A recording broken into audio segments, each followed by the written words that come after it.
at work, I think that this is an important thing to remember, because we've had a number of cases where people will, we had one case which the Industrial Court Award was given on, where a guy was only working with the company for a week.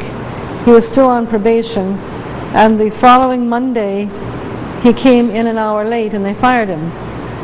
Now, they fired him for late coming, but he took it to court, and the court said this is unreasonable. Just because he's on probation, you still have to have a reason.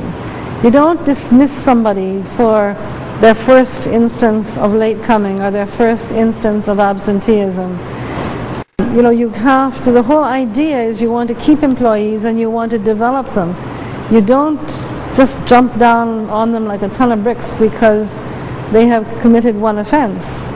If anybody had done that to you when you first started to work, you wouldn't be where you are now.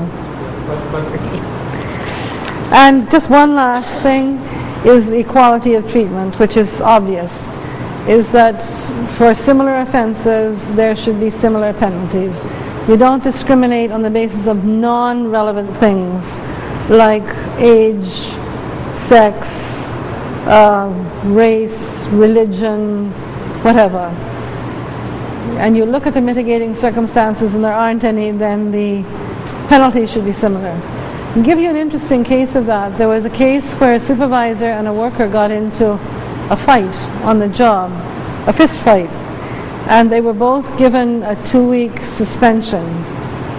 And the union took it to court, and the union upheld the suspension of the supervisor, but they said that the suspension of the worker should only be 1 week.